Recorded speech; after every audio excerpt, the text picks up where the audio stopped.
Están la mayoría conectados. Eh, Creo que podríamos ir empezando. Voy a compartirles la pantalla con la presentación, así para que demos inicio a esta jornada.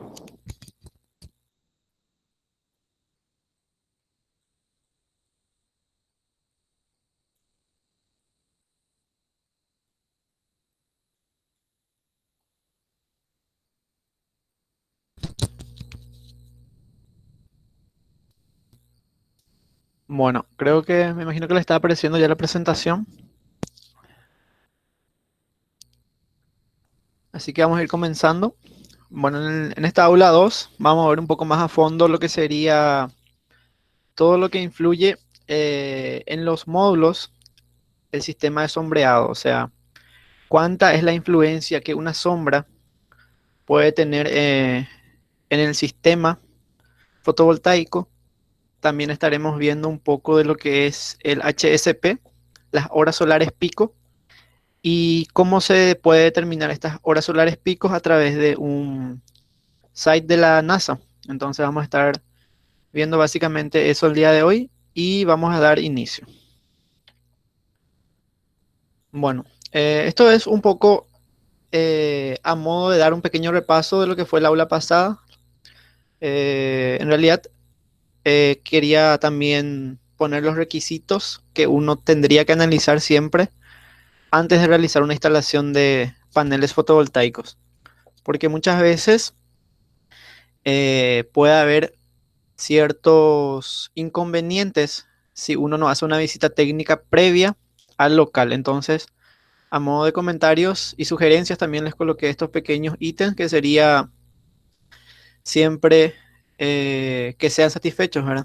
Entonces el primer ítem sería lo ideal es que el hogar sea independiente y cuente con un techo propio, porque muchas veces si se vive en apartamentos es difícil para monopolizar, vamos a decirle, el techo de todos para colocar un sistema de producción de paneles para solamente un apartamento, por así decirlo. Ese sería modo de, para las zonas más urbanas. Aunque hoy en día también ya las construcciones de apartamentos están apostando bastante a lo que es instalación de paneles solares. Entonces algunos apartamentos ya ofrecen esa modalidad también de que cuentan con esa producción de energía sostenible para todo el recinto. O sea, obviamente muchas veces el área disponible de los apartamentos no da para que se pueda ocupar todos los paneles necesarios para que se pueda generar esa energía para abastecer a todo el edificio, pero por lo menos siempre se puede prever para abastecer una parte de la carga. Por ejemplo, todo lo que es el sistema de iluminación de los apartamentos sí se puede hacer, porque la iluminación generalmente no consume tanta energía. O sea, siempre es una de las cargas más livianas que se tiene en los condominios y apartamentos. Entonces se podría desarrollar esa parte. Y en los condominios también se puede, bueno, los condominios horizontales, bueno, los condominios verticales en los apartamentos de edificio y los condominios horizontales también se puede aplicar lo que serían los paneles, pero ahí ya tendría que hacerse un estudio de si el condominio también acepta todo eso. Bueno, pasando al segundo ítem, sería identificar si la casa recibe el sol de manera constante durante el día, si hay árboles cerca, edificios o otras construcciones que pueden obstruir la luz. En este caso es importante por las sombras, ¿verdad? Que si hay muchos árboles de gran altura o edificios que generan sombra durante muchas horas al día por la casa o por el tejado de la casa más bien, también sería un punto que tendríamos que analizar cuánta sería la eficiencia de la producción de los paneles. Otro punto sería revisar el techo, si es plano, si se deben instalar los paneles solares con una inclinación mínima o se tiene que realizar la instalación con los soportes con una inclinación determinada, porque si el tejado generalmente ya tiene una cierta inclinación, no se necesita ese soporte extra. Entonces se instala directamente los paneles sobre el tejado con un soporte más estándar para el tejado. Sin embargo, si el tejado no cuenta con una inclinación adecuada, se tiene que colocar lo que sería los sistemas de soportes con angulación, que vamos a estar viendo también. Reconocer qué tan vieja es la casa y si cuenta con un cableado eléctrico que cumpla con las condiciones exigidas. En este sentido es bueno analizar siempre antes el sistema de cableados, si no es tan antiguo, y también el sistema de protecciones eléctricas, todas las llaves termomagnéticas y demás accesorios de protección eléctrica.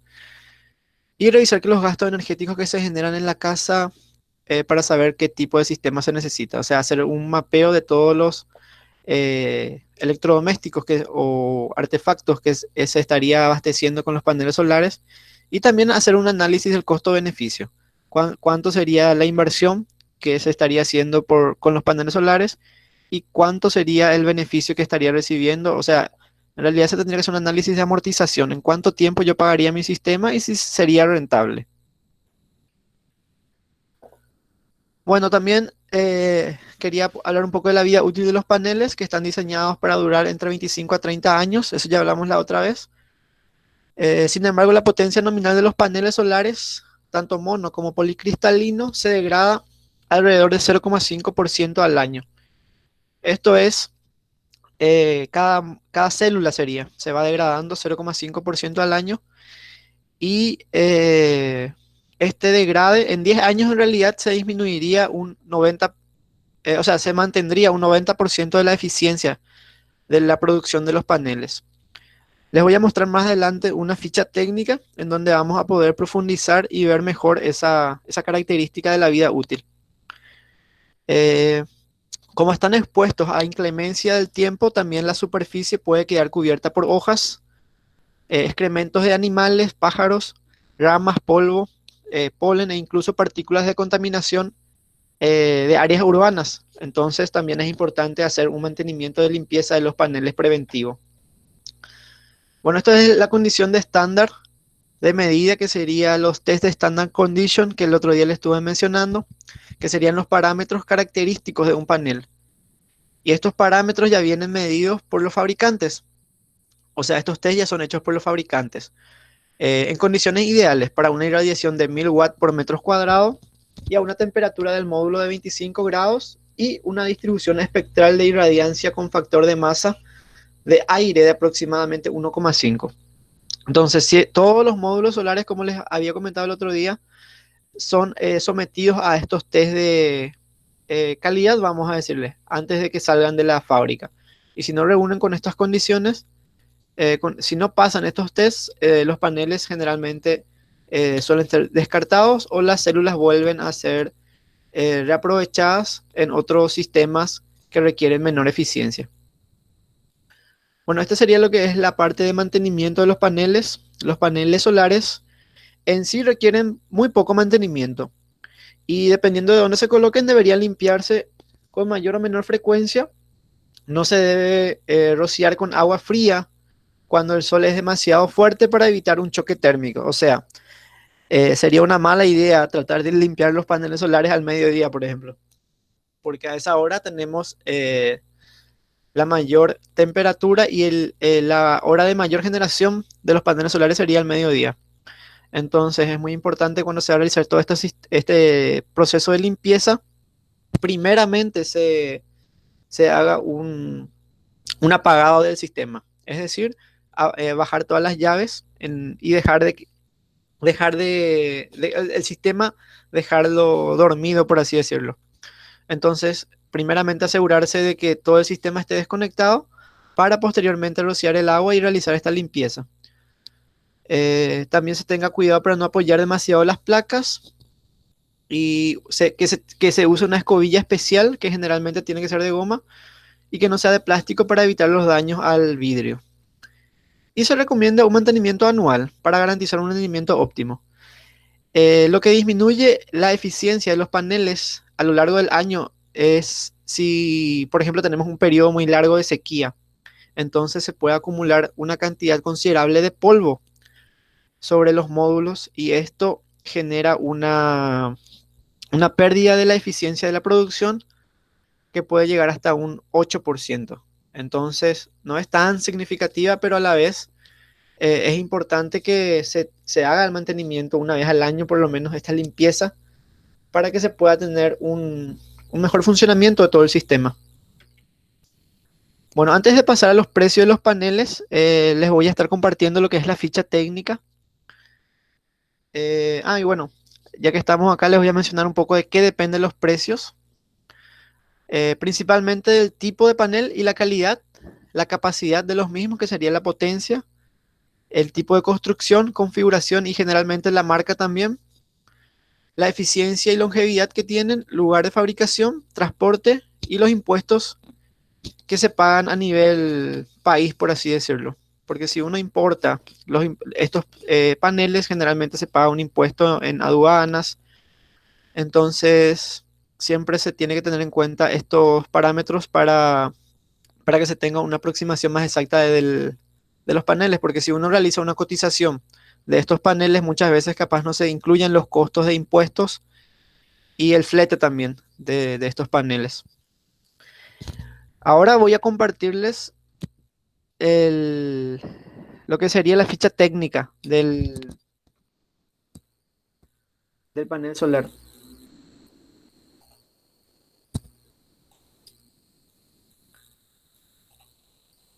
A ver,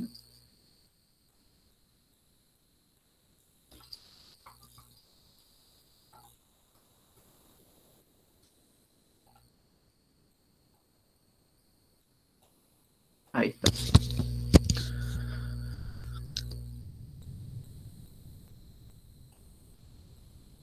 Bueno, esta sería una ficha técnica de un panel solar de 36 células. Eh, bueno, acá tenemos los parámetros de eficiencia en la primera parte. La potencia máxima de este módulo sería 340 watts. Tenemos que la eficiencia media de cada célula es de 18,8%. Tienen la goma, que es una goma especial, la goma EVA de alta transmitancia, de 92%. La transmitancia sería la capacidad de paso del calor. Qué tan rápido el calor pasa a través del módulo. Entonces, cuanto mayor es esta transmitancia, mayor sería la transferencia de calor. Entonces, ese calor no quedaría retenido en las placas. Tenemos que la generación de energía es 3% mayor comparado a los módulos convencionales. Esto ya un poco de marketing de esta marca. Entonces, eso ya, cada marca también tiene su propio marketing ahí. Eh, Se dice que tiene una garantía de 10 años del producto y 25 años de garantía lineal. Eso sería la parte de funcionamiento.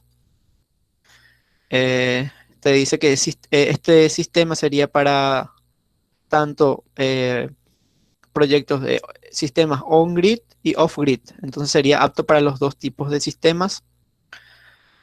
También tenemos la parte que son sistemas sin degradación inducida por potencial.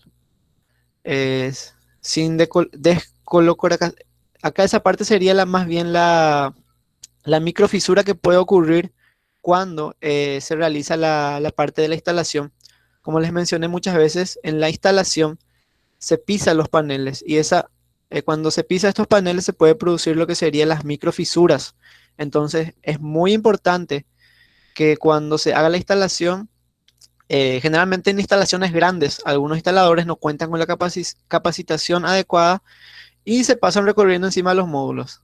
En Brasil ya vi varios errores en varios sistemas que mostraban en algunos videos cómo hacían esas instalaciones y generalmente a simple vista no se ven estas microfisuras. Entonces son microfisuras que son a nivel, después son vistas con sería un aparato especial que se me fue el nombre ahora, pero sería un detector de temperatura. Con ese detector de temperatura se puede medir la radiación de, de gradiente térmico de los paneles y ahí se detectan las microfisuras. Acá nos dice que tiene una resistencia de 5.400 pascales para la nieve y una resistencia de 2.400 pascales para viento. Entonces, esta sería la resistencia mecánica contra nieve y contra vientos también. También tenemos la menor temperatura de punto caliente o hotspot. Vamos a ver más adelante qué es un hotspot. Eh, bueno, acá tenemos lo que sería la garantía lineal que nos ofrece de 25 años del módulo. Esta sería la degradación de la producción del panel solar a lo largo de 25 años. Entonces, esto sería el año 1, año 5, año 10, 15, 20, 25. Como podemos ver, en el año 10 vamos a tener una disminución del 10% de la producción que nos genera los paneles solares. Entonces, a lo largo de 10 años se reduciría 10% de la producción de los paneles, también de la capacidad de producción de energía. Y cuando llega a los 25 años, se degrada hasta un 20%, lo que nos queda en una eficiencia de producción de 80% aproximadamente. Bueno, acá tenemos las especificaciones mecánicas. Eh, Nos dice que tiene 5 buses. Los buses serían los conductores, que serían estas líneas acá. 1, 2, 3, 4, 5. Serían estas líneas en las cuales serían las tiras metálicas de plata, que son los conductores. Tenemos que el número de células son 144. En cada línea tenemos, o sea, tenemos en realidad 1, 2, 3, 4, 5 y 6 líneas por 24 células. Acá tenemos las dimensiones, el peso, el vidrio frontal, nos dice con un vidrio temperado, la moldura, que es de un enlace de aluminio anodizado, la caja de junción, que sería la caja de protección donde se encuentra el diodo de bypass. Vamos a ver más adelante qué es el diodo de bypass. Tenemos que la protección del panel es IP67. Esta sería la protección contra polvo y contra agua. Y sería la protección contra polvo, que sería la protección número 6. Y la P sería la protección contra agua, contra inundaciones, contra... En realidad estos parámetros son para una determinada cantidad de agua. Puede quedar sumergido inclusive cuando tiene IP67 durante creo que 20 minutos bajo agua y eso no le va a generar ningún problema al panel.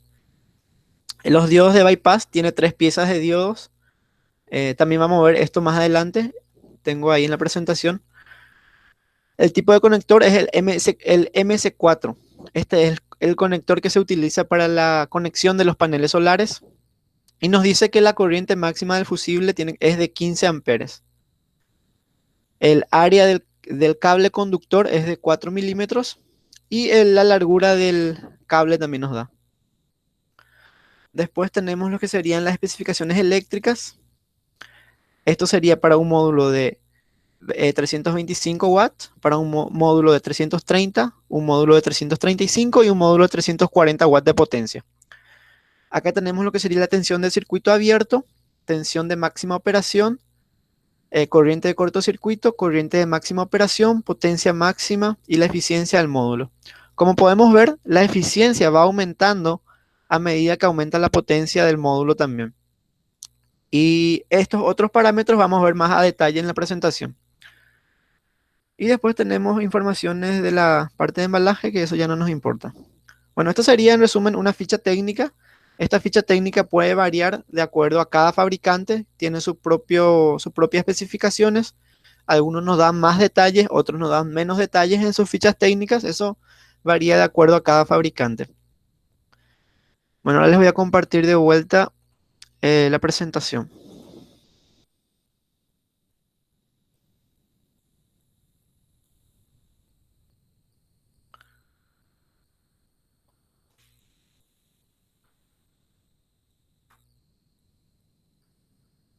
Bueno, aquí coloqué algunos precios que sería para el mercado peruano, como tenemos algunos inscritos que son de Perú.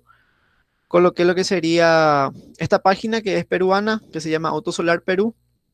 Y aquí se encuentran algunos precios. Estos serían en la moneda peruana, que serían los soles. Entonces, para nuestro amigo peruano que está asistiendo al curso, después puede visitar esta página y ver más con detalle cada precio de las diferentes potencias de los módulos. Y también en esta página se encuentran todo lo que serían los componentes, inversores, baterías. Así que está muy completa esta página. En la página de Colombia me olvidé, no coloqué. Ah, no, este sería la parte de Colombia. Para nuestro colega colombiano, este serían los precios. Tendría que entrar también en la página después para ver los precios, pero A modo de sugerencia, ya le coloqué el nombre del site para que les sea más fácil. Y aquí puedo entrar en la sección de tienda y estaría viendo los precios. Bueno, ahora vamos a volver a lo que sería la parte técnica del panel. Esto sería un corte lateral y esto sería una vista de los componentes del panel.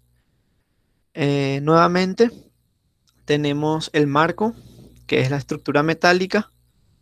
Tenemos el encapsulado de las células. Esta sería la lámina de vidrio temperado. Y esta sería la célula fotovoltaica. Y estos serían los diodos de bypass. Acá tenemos los dos terminales de conexión, el terminal positivo y el negativo. Y esta sería la estructura, la fijación, la estructura que sujeta los paneles en el tejado. Bueno, ahora vamos a estar viendo más a detalle cómo funciona este diodo de bypass y cuál es su función. Bueno, los diodos de bypass son unos dispositivos electrónicos capaces de dejar que la corriente fluya en una dirección mientras bloquean la región afectada. Bueno, esto sería una vista de lo que son estos. Estos serían los tres diodos. Acá en este caso se cuenta solo con un diodo. ¿Y cuál sería la región afectada a la que yo me refiero? La región afectada sería la región generalmente con un sombreamiento. Entonces, vamos a ver cómo afecta la sombra a los paneles solares. Bueno, a modo de ejemplo, vamos a tomar una placa solar, un módulo fotovoltaico que posea 60 células, con 6 columnas, cada una con 10 células. O sea, serían estas las 6 columnas y cada columna contaría con 10 células. Entonces, un sombreamiento en el módulo ocasiona lo que son llamados hotspot o puntos calientes. Es porque cuando una célula está sombreada, esta estará inversamente polarizada. Es decir, la polaridad se estaría cambiando y eso generaría que esa célula actúe como una resistencia eléctrica, convirtiéndola la energía en calor. Entonces, la corriente va para dicha célula y la calienta y en casos extremos puede generar hasta un incendio del módulo o de todo el sistema. Entonces, para que no ocurra un incendio, son colocados estos sistemas de bypass. ¿Y qué hacen estos sistemas de bypass? Lo que hacen es que evitan que la corriente circule por todo este trecho en donde se encuentra esta hoja. Entonces, una pequeña hoja, en este caso sería esta, solamente está cubriendo una pequeña célula del módulo. Entonces, al cubrir esta pequeña célula, ya que estaría inhabilitando estas dos columnas. Es decir, estaría inhabilitando 20 células. Entonces, los diodos de bypass impiden que la corriente reversa eh, acontezca, ¿verdad? Entonces, ellos interrumpen el flujo de corriente en en todas estas células. ¿Por qué? Porque todas estas células están conectadas en serie. Entonces, aíslan toda la circulación de corriente de estas células. Entonces, como le mencioné, si apenas una célula está sombreada, afectaría enteramente a las 20 células, a las 20 células que se encuentran aquí. Y el módulo, en ese sentido, pierde un 33% de generación de energía. Entonces, si 4 hileras estuvieran sombreadas, 2 diodos van a desviar la corriente. Es decir, si hubiera otra hoja de un árbol en esta otra célula, se inhabilitaría todas estas 40 células. Y ahí se tendría una disminución de la eficiencia de un 66%. Entonces, parece algo tan insignificativo, una pequeña hoja en una célula, pero eso ya estaría generando un 33% de pérdidas. Tengo un pequeño video en el cual se muestra mejor esa parte. Les voy a compartir ahora para que puedan ver.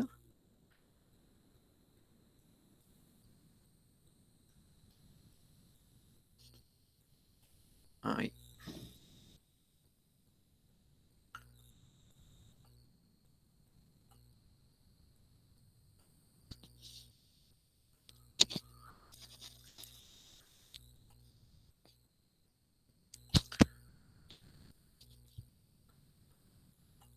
Bueno, acá tenemos lo que sería la sombra que está avanzando y esto sería el flujo de electrones. O sea, sí, el flujo de electrones que va circulando a través del módulo.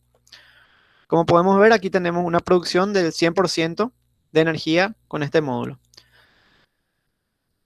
Aquí, al instante que la sombra toca estas dos células, el diodo ya actúa y ya deja de pasar corriente a estas dos filas. Entonces, como les mencioné anteriormente, estas 20 células ya dejan de producir energía. Y como podemos ver, ya decayó en un 33% la generación de energía. Ahora, cuando alcanza la tercera fila, el diodo vuelve a actuar, el segundo diodo. Entonces tenemos solamente una producción del 33%. 66% de la célula de la energía generada de los paneles fue afectada por esta pequeña sombra. Entonces, ya nos podemos dar cuenta de cómo una pequeña sombra puede influir en toda la generación de la energía de nuestro panel. Y aquí ni cubre todo el módulo en sí y ya inhabilita totalmente la producción de energía. Como podemos ver, tenemos 0% de energía generada. Entonces, la sombra es algo bastante grave a la hora de la producción de energía, afecta muchísimo, entonces tiene que ser considerado con mucho énfasis a la hora del dimensionamiento. Como podemos ver aquí, la sombra solamente se encuentra sobre una parte del panel, sería un 10% del panel y el 90% está libre, pero ya no está generando energía. Ahora tenemos otro ejemplo en el cual la sombra cambia de... Bueno, en este ejemplo la sombra va cambiando tiene otra orientación, tiene otra posición. Entonces, la misma cosa. Como pueden ver acá, apenas está tocando el módulo la sombra y ya interrumpe el flujo de corriente.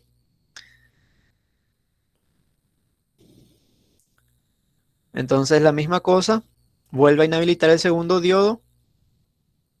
La ventaja es que cuando esa sombra pasa en este sentido del panel, vuelve a habilitar este diodo, el primer diodo, y deshabilita los otros dos. Como les mencioné, los diodos están conectados en serie en dos columnas de 10 células. Entonces acá tenemos la primera, acá está la segunda columna. Como está también agarrando la tercera columna, todavía sufre influencia este segundo diodo. Entonces, aquí solamente la sombra está sobre dos columnas, entonces los dos primeros diodos ya vuelven a habilitar el paso de corriente y ya tenemos de vuelta una producción de 66% aproximadamente. Y bueno, en este último caso tenemos que la sombra afectó de manera más positiva, vamos a decirle, a la producción de energía, porque al final terminó cubriendo solo dos columnas y solamente un diodo actuó dejando de pasar el flujo de corrientes y los otros dos están generando 66% de la producción de energía. Entonces, en este caso sería un caso más bueno, vamos a decirle, de la sombra, pero lo ideal es que no tengamos este problema con la sombra en nuestros sistemas.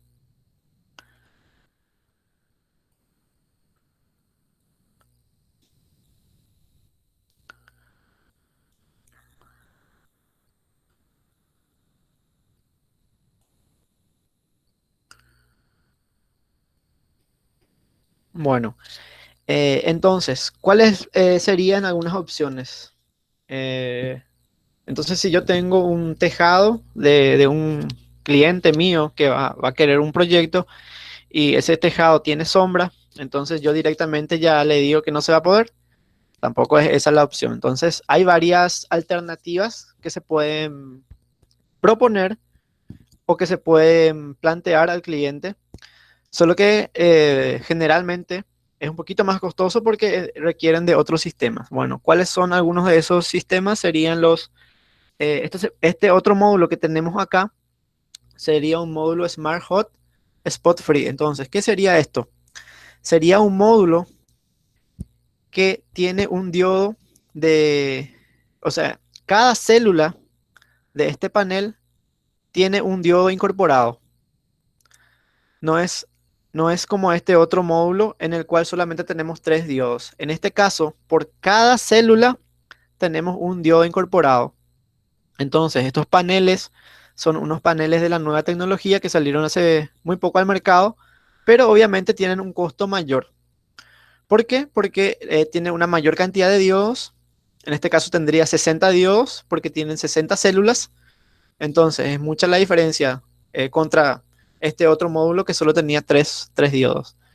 Por ende, la ventaja es que si tenemos solo una hoja cubriendo a una célula, va a deshabilitar solamente la producción de esa célula y el resto de las otras células van a continuar produciendo energía sin ningún contratiempo. Entonces, aquí tenemos una pequeña tabla en la cual tenemos un porcentaje del sombreamiento en la célula. Acá tendríamos 0, 10, 20, 30, 40, 50 y 100% de sombreado. Acá tenemos lo que sería la salida en un módulo Smart Hot Free, Spot Free. Y acá tenemos lo que sería la salida en un módulo padrón, que sería este. Y la eficiencia adicional en producción de energía. Entonces, si tenemos un 40% de sombreado en un módulo convencional, tendríamos una eficiencia, una pérdida de eficiencia del 73%. Estaríamos produciendo solo el 23%. Sin embargo, en el módulo hot free, spot free, tendríamos solamente un 4% de pérdida de producción. Entonces, es bastante significativa la diferencia y es una alternativa bastante válida para los problemas de sombreado que generalmente se pueden tener. Estas son otras alternativas. En este caso sería una de ellas escoger un inversor con más de un MPPT. ¿Qué sería un MPPT? Sería un Maximum Point Power Tracker. Sería la abreviatura en inglés del punto de máxima eficiencia. Este MPPT sería un controlador de carga de, de cada inversor. Los inversores todavía no los vamos a ver a fondo, pero ya los vamos a estar viendo a grandes rasgos ahora.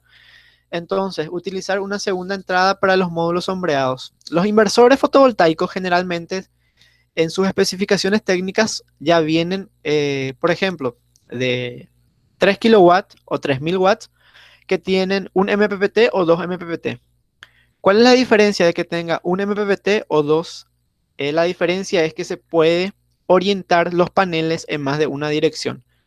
Es decir, no se puede conectar eh, los paneles que están en inclinaciones o orientaciones diferentes a un mismo MPPT. Obligatoriamente tiene que, si van a tener un tejado con dos orientaciones y van a colocar los paneles en ambas orientaciones, tienen que tener dos MPPT. ¿Por qué? Para que se tenga una mayor eficiencia. O si no, la producción se va a ver afectada en un 50%. Conectar dos orientaciones en un mismo MPPT te reduciría aproximadamente 50% de la producción. Esto vamos a estar viendo más a fondo cuando entremos a ver los inversores. Bueno, utilizar optimizadores de potencia que poseen MPPTs individuales para cada módulo. Vamos a estar viendo en el próximo slide qué serían los optimizadores de potencia. Utilizar microinversores, así como los optimizadores buscan la máxima potencia del panel, ya que realizan una conversión CC-SA directamente. Los microinversores también coloquen otro slide que vamos a estar viendo más adelante. Y utilizar los módulos Smart Hot Spot Free, que ya les mencioné cómo funcionan, en donde cada célula posee un diodo bypass. Los módulos Hall Cell, este módulo disminuye el efecto de sombras, ya que los diodos están ubicados estratégicamente en estos paneles. Bueno, ¿qué serían los módulos Half Cells? Serían básicamente este tipo de módulos que tenemos acá también en esta imagen. ¿Cuál es la diferencia? Que en lugar de que el diodo interrumpa toda esta columna, solamente interrumpe hasta la mitad del trecho, vamos a decirle.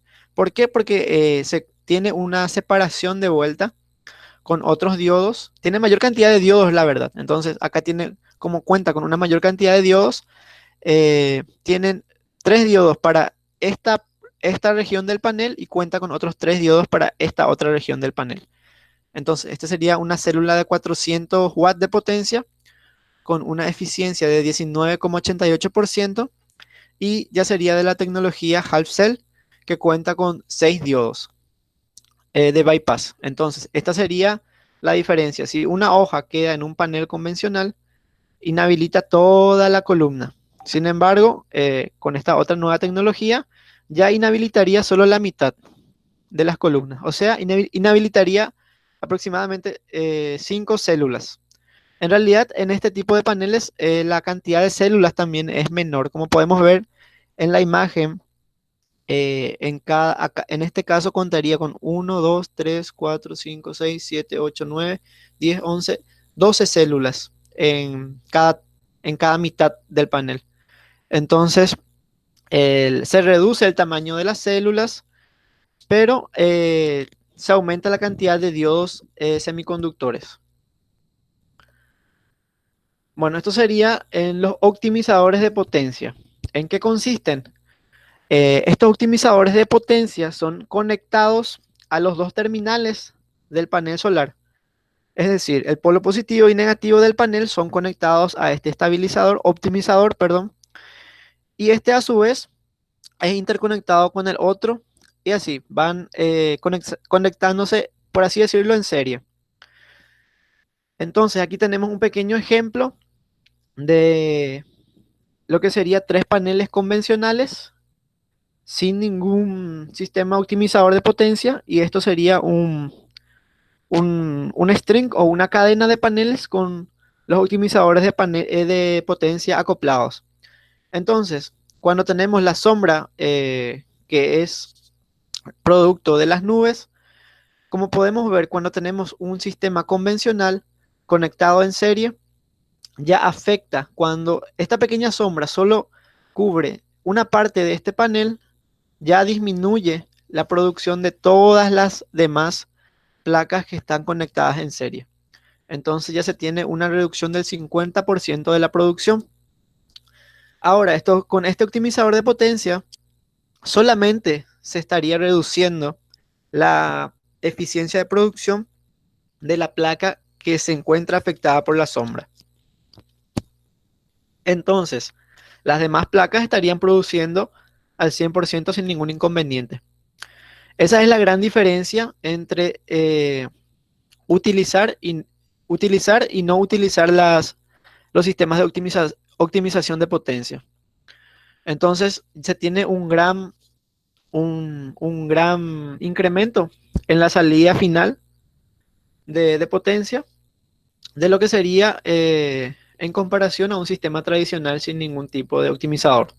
Entonces tenemos que aquí tendríamos una salida de 750 watts y aquí 450 watts pico. Bueno, estos serían los microinversores. Los microinversores son sistemas parecidos a los optimizadores de potencia. También son instalados con el mismo esquema en la parte trasera de los paneles. También se interconectan, como podemos ver en esta imagen, el polo positivo y el polo negativo. Y estos microinversores se pueden conectar hasta 2 paneles por cada microinversor. Entonces también es muy similar al sistema anterior, solo que en este caso ya no se utiliza el inversor convencional único, vamos a decirle, en el sistema. Entonces tenemos unas diferencias entre lo que sería el microinversor y un inversor convencional. Con el microinversor, bueno, este tiene la capacidad para controlar 1 o 2 paneles, dependiendo del modelo. El sistema es modular, o sea que se puede acoplar a 1 o 2 módulos. Se puede conectar una cantidad ilimitada de microinversores, no hay un límite. Y si a un módulo le da sombra, este no afecta al resto. O sea, es un funcionamiento muy, pero muy parecido al otro, solo que en este caso deshabilita lo que sería la producción del panel cuando se encuentra con un sistema de sombreado. También busca el punto de máxima eficiencia igual a este, solo que en este caso, por ejemplo, este deja un 50% de producción y los microinversores, bueno, también dependiendo del modelo, puede todavía dejar producir un poco de potencia, pero algunos inhabilitan totalmente la producción del panel. Por ejemplo, si este fuera un microinversor, estaría deshabilitando toda esta placa y solo estaría funcionando estas otras dos. Y bueno, el inversor convencional tiene la capacidad de controlar cualquier cantidad de módulos dependiendo de la capacidad. Bueno, si es un inversor de 1000 watts, tendríamos que ver hasta cuántos paneles o módulos pueden ser conectados en serie. Si un módulo es afectado por la sombra, el sistema baja su funcionamiento y es necesario un diseño anticipado exacto. Entonces, la gran diferencia es que con este inversor tradicional sería lo que tenemos en este esquema. Si a una placa le afecta la sombra, ya estaría disminuyendo todo el sistema. Esa sería la diferencia principal entre el inversor y el microinversor. El microinversor es más utilizado para sistemas on-grid que son conectados a red. Para los sistemas off-grid todavía en realidad no vi en el mercado los microinversores off-grid. Todos los que conozco son microinversores que son para sistemas conectados a la red. Entonces, cuando uno tiene un sistema off-grid, necesariamente se tiene que optar todavía por este por este sistema, por este tipo de inversor. Lastimosamente todavía no se puede colocar un microinversor para un sistema aislado de la red. Bueno, estos serían unos errores de la instalación de los módulos solares. Primeramente sería strings paralelos con diferentes longitudes. Las strings serían las cadenas. Esta sería una cadena y esta sería otra cadena. Entonces, siempre se tiene que colocar la misma cantidad de módulos en cada cadena de paneles. Por ejemplo, si aquí tengo 4 y aquí tengo 6, ya voy a generar un disturbio en la producción de energía porque aquí se estaría generando más corriente que en esta otra cadena, que en este otro strings. Entonces, lo ideal cuando se utiliza un inversor centralizado es que se utilice la misma cantidad de módulos en ambas cadenas o strings. Y otro error que no se puede cometer es conectar paneles de diferentes potencias. No se puede conectar un panel de 200 con uno de 250, con uno de 195 y con otro de 230. Eso es un error fatal. ¿Por qué? Porque cada panel tiene una cantidad de células diferentes, generan una corriente totalmente diferente por eso y también tienen una tensión diferente. Entonces, este sistema es un sistema que nunca tiene que ser realizado porque va a generar un tremendo error si es que no se incendia todo acá porque se va a generar mucha inestabilidad, puntos calientes y va a ser un gravísimo error hacer eso. Como les mencioné, múltiples orientaciones en un solo string o en un solo MPPT, perdón. Entonces, cuando se va a hacer, como podemos ver en esta imagen, con una instalación a una casa con un tejado con dos orientaciones, necesariamente se tiene que tener el inversor. Si va a ser un inversor centralizado como este, se tiene que tener un inversor con dos MPPTs. Si se utilizara un sistema conectado a la red con microinversores, ya no se necesita, no se tendría ese problema en realidad, ya que como les mencioné, cada microinversor estaría acoplado ya a dos módulos o a un módulo. Entonces, la ventaja de utilizar los microinversores sería que se puede colocar la orientación que sea, no estaría ocasionando problemas. Pero en el caso de que se utilice un inversor como este, que sería un inversor centralizado, se tiene que prever que el inversor tenga en su dimensionamiento, en su capacidad más bien, la característica de 1, 2 o 3 MPPT en el caso de que se quiera tres orientaciones diferentes. Eh, Recalcando que el MPPT sería el punto de máxima eficiencia. Y otro error sería strings o cadenas muy largas. Entonces, siempre se tiene que tener en cuenta la capacidad de cada inversor. En las especificaciones técnicas generalmente viene detallada cuál es el límite de tensión y corriente que estos inversores aguantan. Entonces, si se sobrepasa esa cantidad de, por ejemplo, 150 volt de conexión en serie de paneles, se estaría generando un gran problema. Bueno, este slide tendría que haber estado con los otros en la parte de precio. Se me saltó acá, pero bueno, este sería el precio promedio de los paneles en dólares para diferentes países, para México, Colombia, Chile, Argentina, Ecuador, Perú, Centroamérica y Paraguay. Entonces, básicamente este sería para los paneles del tipo monocristalino y estos serían para los del tipo policristalino. Esto sería en dólares, todo en dólares.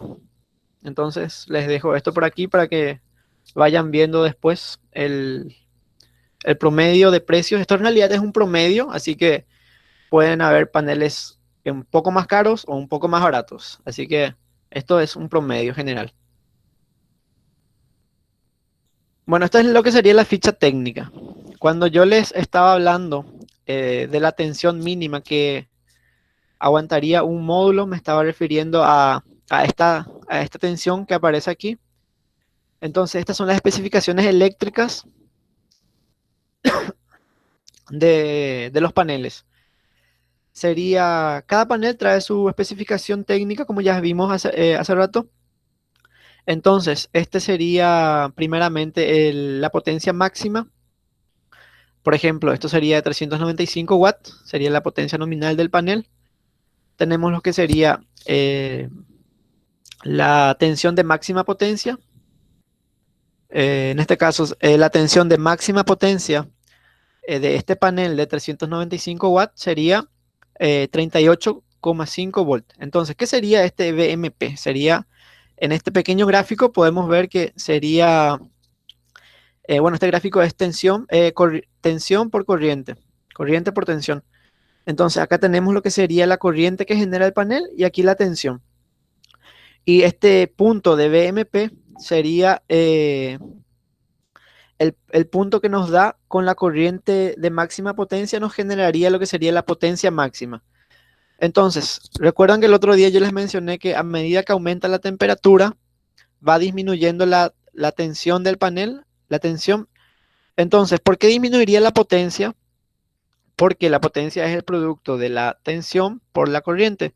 Entonces, a medida que esta tensión va disminuyendo con el aumento de la temperatura, vamos a tener una menor potencia resultante. Bueno, acá tenemos lo que sería la potencia producida. La potencia máxima, como les mencioné, sería el producto de la tensión de máxima potencia por la corriente de máxima potencia. En este caso, la corriente de máxima potencia serían 10,26 amperes. Y el VOC sería la tensión medida cuando la corriente es nula. Es decir, la máxima tensión que nos puede proveer un módulo. ¿Cuándo vamos a tener este VOC? Cuando no tenemos el panel conectado, es decir, cuando tenemos un panel expuesto al sol con los terminales libres. Entonces, si acá hacemos una medida con un multímetro, vamos a estar viendo cuánto sería nuestro VOC, que para este panel, en este ejemplo, aquí sería 46 volts.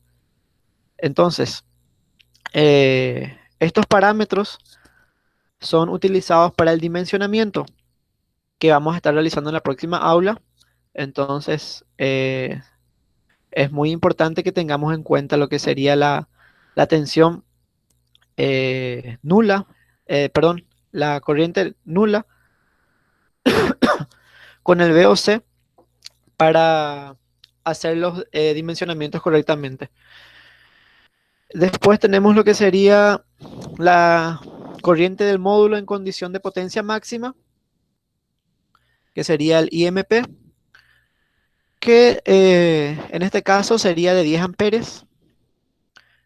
También tenemos la corriente de cortocircuito, que puede ser representada por ICC o ISC.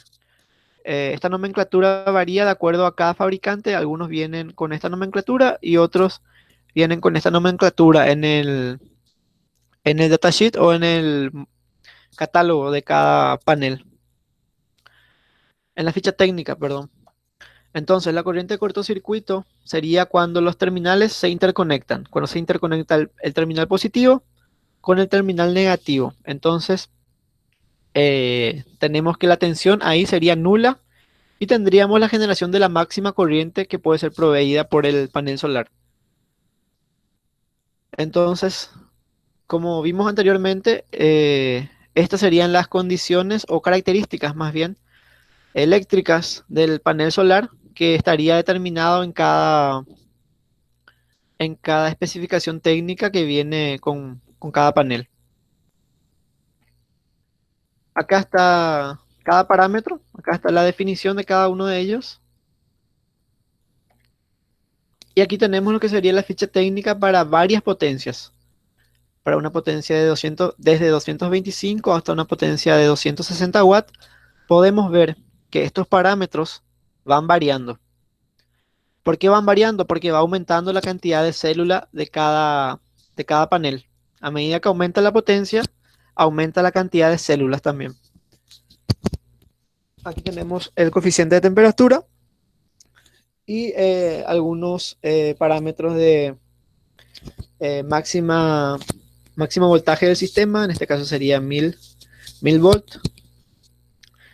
Tenemos el rango de temperatura que opera desde menos 40 hasta 85 grados. Y esto sería una condición de temperatura nominal del panel, de operación nominal. Tenemos lo que sería nuevamente un esquema del VOC y de la corriente de cortocircuito, que básicamente el VOC sería cuando los terminales libres y la corriente de cortocircuito se daría cuando se interconectan ambos terminales, el negativo con el positivo. Aquí tenemos de vuelta una ficha técnica de un módulo de 250 watts con sus determinadas características. Esto sería de otro fabricante, sus características, la potencia nominal, la tensión máxima, la corriente de potencia máxima y así. Bueno, esto sería también un esquema de una estructura de montaje. Esta estructura generalmente es más utilizada cuando se realiza la instalación de los paneles en tierra.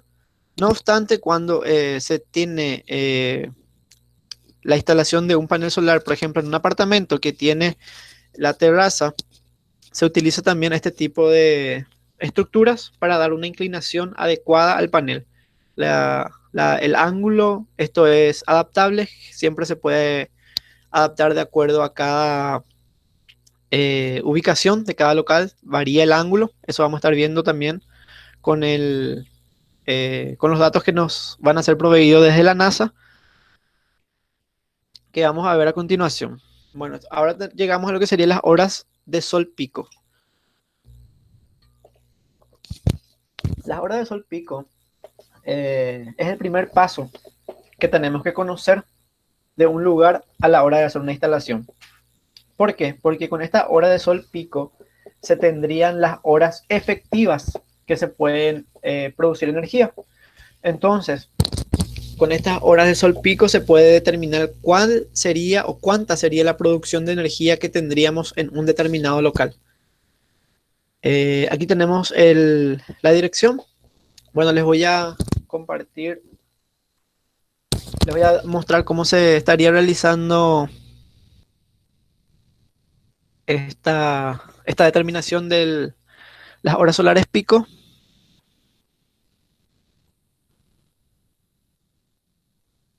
A ver, compartir.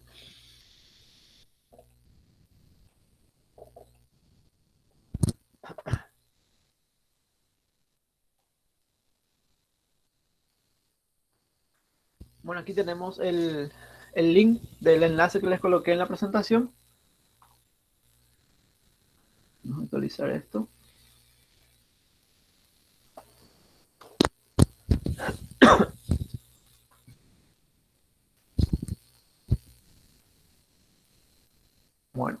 Entonces, estamos en el enlace de la NASA en el cual nos va a proveer los datos que necesitamos. Generalmente es bueno verificar estos parámetros. En este caso, siempre tenemos que tener en este primer ítem qué parámetros queremos determinar. Como podemos ver, nos da una variedad de opciones. En este caso nos interesa lo que serían las energías renovables. Tenemos lo que sería una producción. Bueno, en realidad la ventaja que te da este site es que uno puede indicar directamente el local o el país donde quiere tener la estimación de las horas solares pico. En este caso vamos hasta Paraguay. Vamos a Villarrica. Bueno, vamos hasta Villarrica. Bueno, vamos a seleccionar este local. Y ya nos marca automáticamente lo que sería la latitud y la longitud para la generación de los datos. Acá tienen que estar siempre en este primer ítem indicado para que podamos tener la captura de la pantalla que nos va a generar con los datos.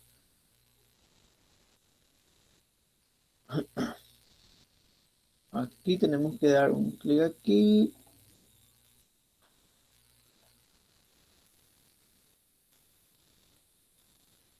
Ah, se me olvidó que tenemos que colocar eh, dato climatológico.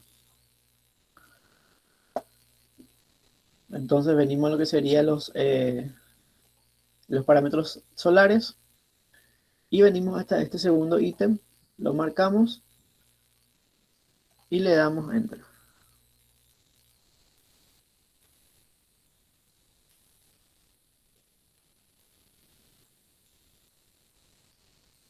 Bueno, entonces aquí nos estaría generando todo lo que sería la producción, en realidad las horas solares pico a lo largo del año, desde enero, febrero, marzo, abril, todos los meses. Y aquí tenemos un promedio en el cual aquí nos da las horas solares pico, que en este caso sería 6,29, y el ángulo ideal, el promedio de generación, o sea, que esto sería el promedio anual. Entonces tenemos que para el lugar que yo escogí, que sería Villarrica, tendría una inclinación ideal de 23 grados y una condición de hora solar pico promedio de 6,29, con la orientación de mis paneles siempre hacia el norte. Entonces, la ventaja con este site de la NASA es que ya nos da un promedio anual y ya podemos tener también cuál sería el ángulo para la producción ideal. No obstante, nosotros tenemos que tener en cuenta que para un correcto dimensionamiento no tendríamos que utilizar este promedio, tendríamos que utilizar la peor condición del año, que se daría en junio en el equinoccio. Entonces tendríamos que ir hasta junio y como podemos ver las horas solares pico con menor cantidad se encuentran en junio. ¿Por qué? Porque en junio tenemos una mayor producción. En realidad en el invierno tenemos menor cantidad de horas de sol, oscurece más rápidamente, entonces en el invierno por eso tenemos también una menor generación de energía solar. Entonces, lo ideal es que para un correcto dimensionamiento y para que podamos suplir la demanda de nuestro cliente, eh, los 365 días del año, hagamos el dimensionamiento para el peor caso posible, que sería en el mes de junio. Algunos realizan con este promedio, pero yo les recomiendo que utilicen este dato para el peor mes posible de generación para que puedan tener unos cálculos más certeros y que puedan ofrecerle a sus clientes o para ustedes mismos, ¿verdad? Una producción de energía inclusive en las peores condiciones del año, que sería en este caso en junio. Bueno, volviendo a nuestra presentación.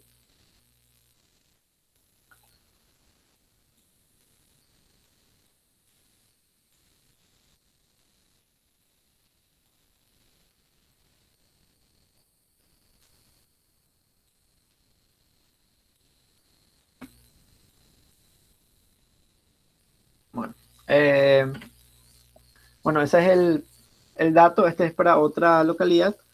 Eh, Como podemos ver aquí ya varía. Esto yo había hecho un print de pantalla.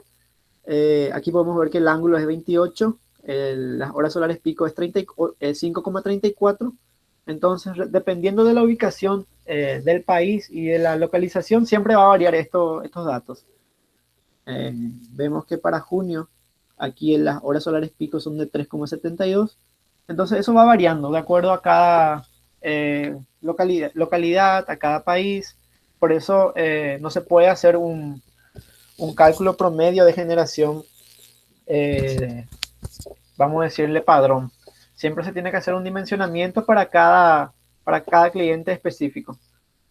Entonces, estos datos vamos a estar utilizando en la próxima semana para realizar el dimensionamiento residencial que vamos a hacer.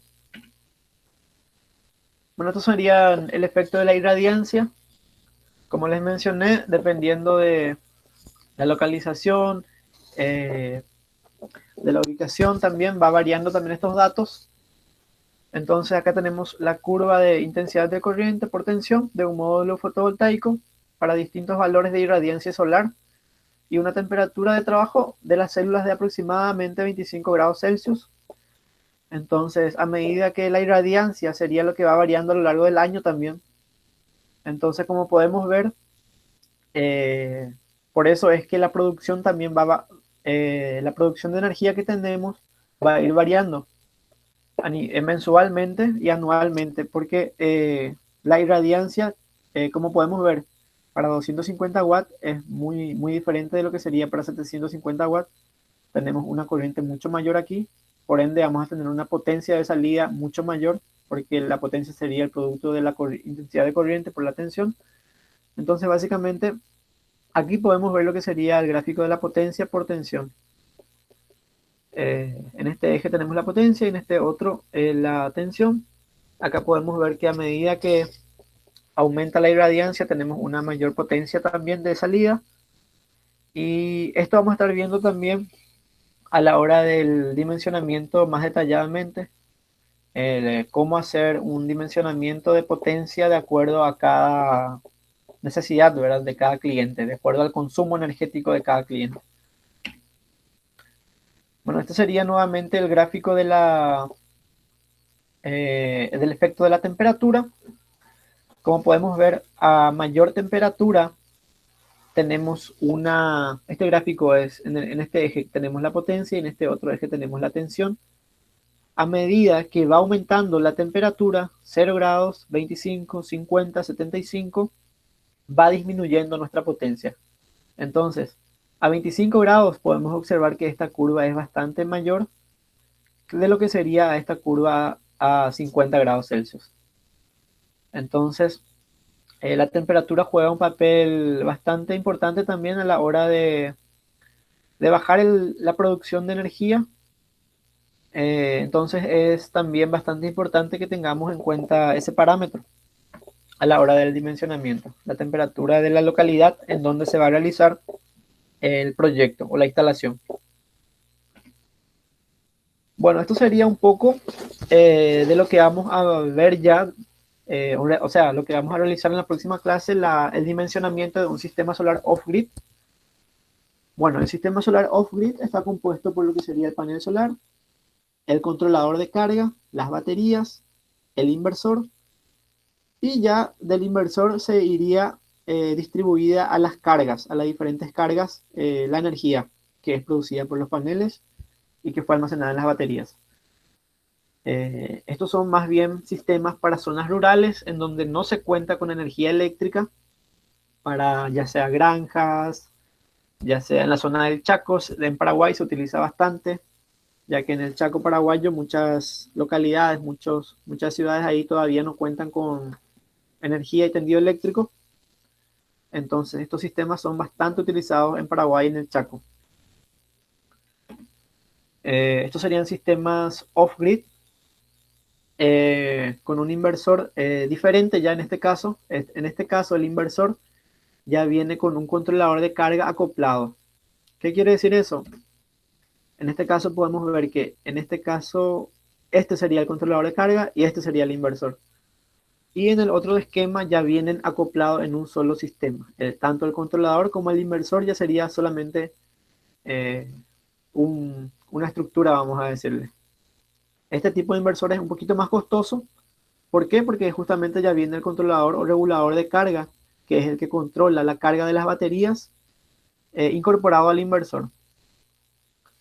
Estos sistemas serían los que estaríamos nosotros dimensionando.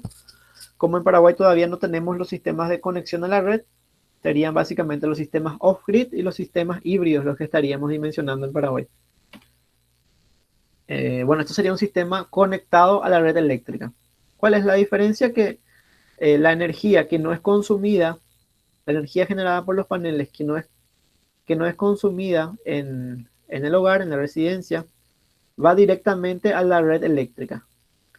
Y esto nos genera una ganancia, un ahorro importante a nivel mensual. ¿Por qué? Porque aquí se tiene que colocar un medidor especial, que es un medidor bidireccional, el cual nos va a contabilizar toda la energía que es inyectada a esta red eléctrica y cuánta es la energía que es consumida a la vez de la red eléctrica. Porque de día, toda la energía generada va a ir directamente a la casa, a todas las cargas o a todos los electrodomésticos que se estén utilizando en las casas. Y a la noche, como este sistema no cuenta con baterías, se estaría utilizando la energía de la red eléctrica. Entonces, por eso el medidor tiene que contabilizar tanto la energía que es inyectada como la energía que es extraída de la red. Pero este sistema tiene una ventaja bastante importante porque siempre se genera más de lo que se consume con el sistema de paneles solares. Porque siempre se hace un dimensionamiento para que pueda atender a todas las cargas de la residencia, de la casa. Entonces, siempre vamos a tener una energía sobrando porque de día generalmente no se tiene todas las luces de la casa prendidas. Muchas veces, si todos los hijos o los padres se encuentran trabajando o estudiando, eh, la casa queda, vamos a decirle, sola. Entonces, la energía eh, va siendo toda inyectada a la red eléctrica. Y toda esa energía que fue inyectada se puede utilizar a la noche, cuando ya todos se encuentran nuevamente en sus hogares. Entonces, este es un sistema que genera un ahorro económico porque a fin de mes luego se tiene que hacer un balance de cuánto fue la energía que se inyectó y cuánto fue la energía que se utilizó de la red. Y siempre la energía que se inyectó es mayor a la que se utilizó. Y eso ya sería con el sistema de la generación distribuida. Esa sería la legislación que todavía no contamos en Paraguay y por eso todavía no podemos utilizar este sistema. Entonces nosotros todavía tenemos que utilizar lo que son las baterías, por ese pequeño inconveniente de, vamos a decirle, esa traba legislativa o reglamentaria que todavía no podemos utilizar. Y estos serían los sistemas híbridos, que son los sistemas que más ideales para el caso de Paraguay también, porque son un sistema en donde se puede utilizar tanto los paneles como la red eléctrica en paralelo. ¿Cuál es la diferencia con el otro? Que en este caso solo se consume energía de la red y no se inyecta energía a la red eléctrica. Entonces, durante todo el día, si yo tengo una buena generación de energía con los paneles, con los módulos, voy a estar alimentando todos mis electrodomésticos, todas las cargas con la energía que fue generada con los paneles.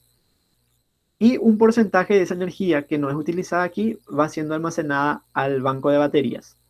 Entonces, a la noche, primeramente, cuando ya no tenemos sol, se utiliza la energía que fue almacenada y cuando esa energía que fue almacenada ya fue totalmente utilizada, se utiliza la red eléctrica. Entonces, por eso, este sistema genera un ahorro también en la factura de la ANDE, en la factura eléctrica, porque se da prioridad a la generación de energía de paneles durante el día y a la utilización de toda la energía que fue almacenada en el banco de baterías a la noche y solamente un pequeño porcentaje de la energía que falta es estirada de la red eléctrica. Y también se puede interconectar un generador a este inversor en el caso en el que se quiera. También tiene esa facilidad. Y bueno, estos son sistemas híbridos en el cual se puede tener tanto el sistema de un inversor híbrido como de un sistema con inversor on-grid que puede ser conectado a la red. Entonces, ¿cómo funcionaría? Una parte de las cargas podría estar alimentado con este inversor y la otra parte de las cargas podría estar alimentado con este inversor. Entonces se hace una distribución del cuadro eléctrico en el cual se quieran alimentar, por ejemplo, con este inversor híbrido se puede, o off-grid se puede alimentar, por ejemplo, las luces de la casa, y con este inversor on-grid que se puede conectar a la red se puede alimentar lo que serían los aire acondicionados y las cargas con mayor consumo. Estos son varios esquemas que vamos a ir viendo más aprofundadamente en las próximas clases. Solamente les quería dar un pantallazo de lo que vamos a ver, que serían los sistemas off-grid aislados, los sistemas on-grid conectados a la red y los sistemas híbridos. Y bueno, esa sería la clase de hoy. Ahora dejaré el espacio abierto para todas las preguntas, dudas que tengan. Y si quieren mandarlas por el chat o habilitar el micrófono, ya queda a cargo de ustedes eso.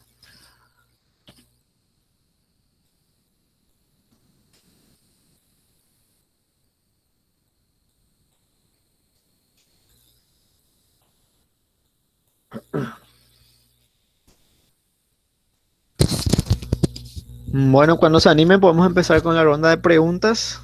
Puede ser por el chat mismo o si quieren habilitar sus micrófonos, pueden hacerlo.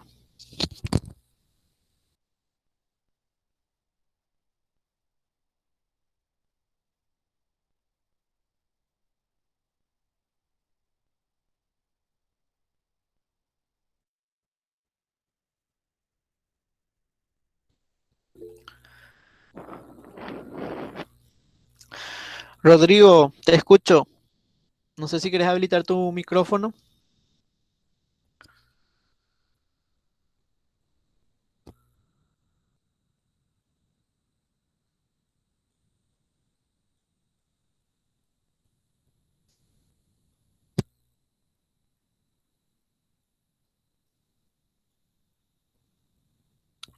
Rodrigo pregunta el tema de precios de los paneles aquí en Paraguay. ¿Podrías explicar?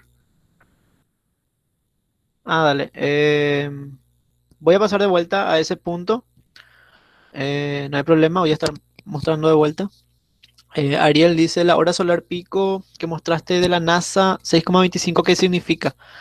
¿En qué unidad de medida está? Bueno, las horas solares pico sería básicamente las horas de generación de energía solar efectiva que yo puedo aprovechar. Es decir, en un día para esa localidad que nosotros seleccionamos, tendríamos 6 horas de sol eh, pleno, vamos a decirle, que nos estaría generando. Entonces, para otras localidades, por ejemplo, serían 4 horas de sol pleno. Entonces serían las horas, serían, la unidad de medida serían horas, en realidad serían watt hora por metro cuadrado también, porque sería la cantidad de energía que puede generar en un determinado intervalo de tiempo.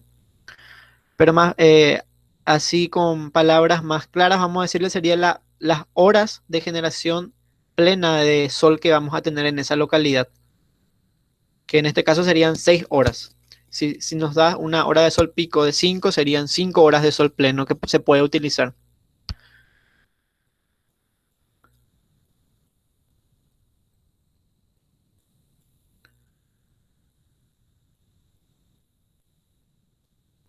El tema de precios, a ver, tengo que compartir de vuelta la pantalla.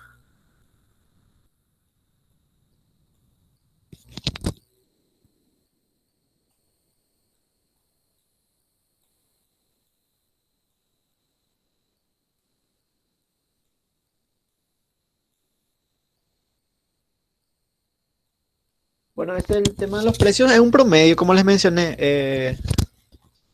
Es un promedio que para cada país de Latinoamérica, eh, para Paraguay, por ejemplo, un módulo de 160 watts costaría, sería hacer el producto de 1,10 por 160, que te daría $176 aproximadamente. Y va variando así, para un módulo de 260 watts costaría 0,95 por 260, que nos daría un resultado de $247. Entonces tendrías que multiplicar este monto por la cantidad de watts que quieras en tu panel. Y ahí vas a tener el precio aproximado de lo que sería para Paraguay. Entonces, dependiendo de la potencia, vas multiplicando por estos valores. Eso sería básicamente.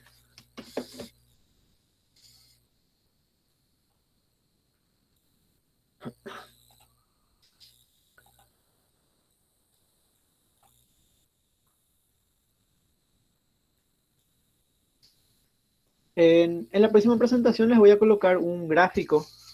En realidad se me pasó, no coloqué ese gráfico de las horas solares picos en el cual se puede visualizar mejor qué sería y también donde está detallado las unidades de medida.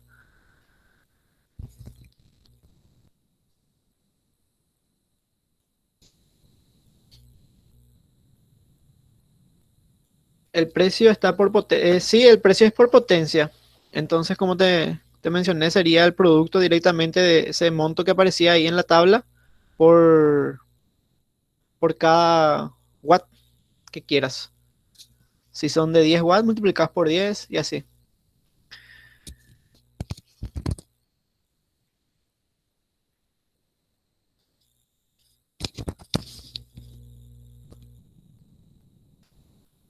Y si tu duda era si el precio era por celdas o por células o por watt, en realidad, como te digo, el precio es por watt en esa tabla.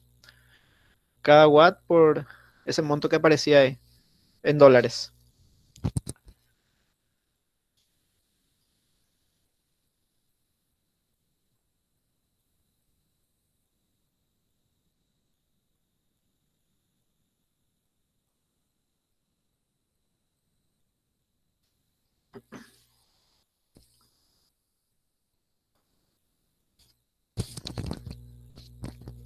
Si alguno quiere habilitar el micrófono y hacer alguna consulta, puede hacerlo.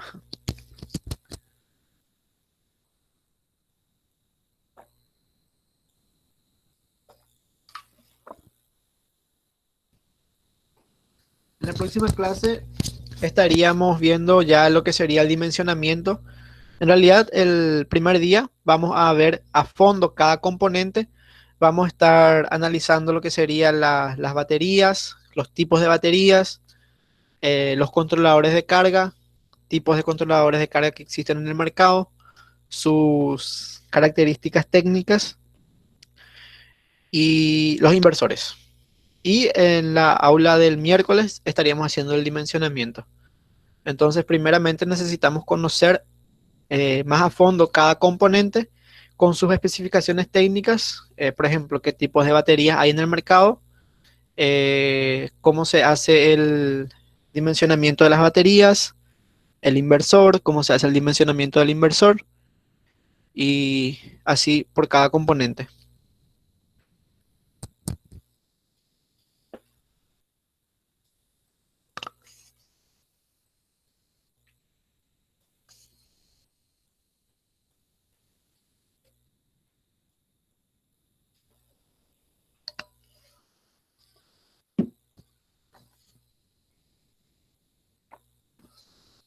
Buenas noches, Francisco.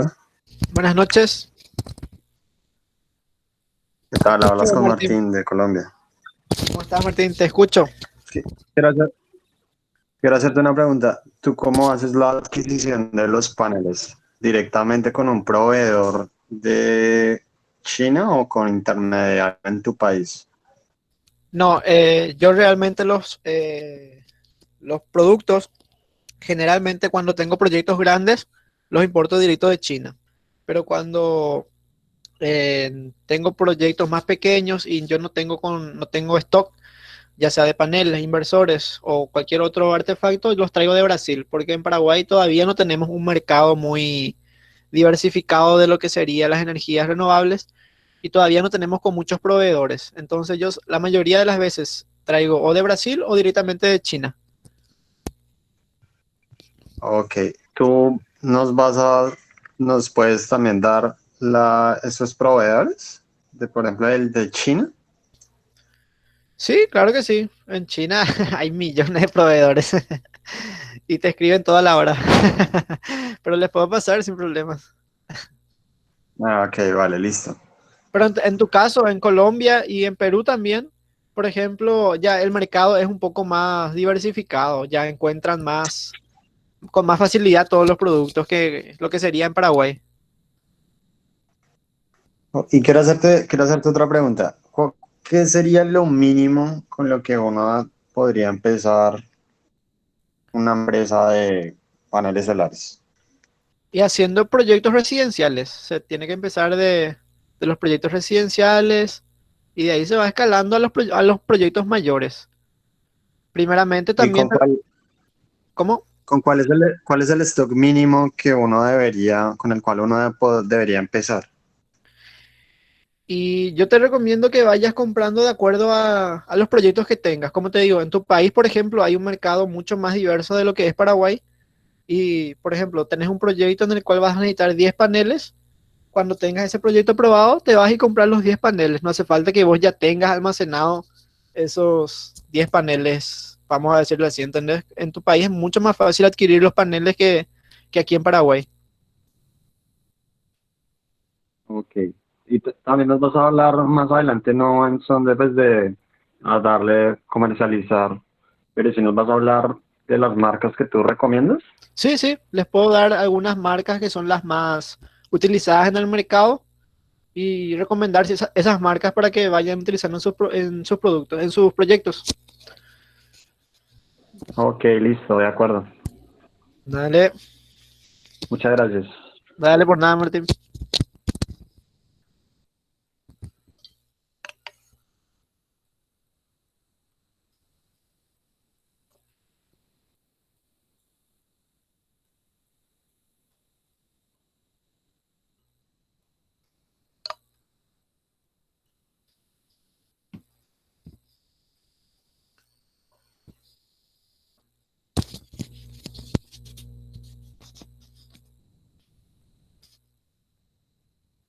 También le voy a estar pasando la ficha técnica a Brian para que agregue eso al anexo de los materiales que va a enviar el día de hoy.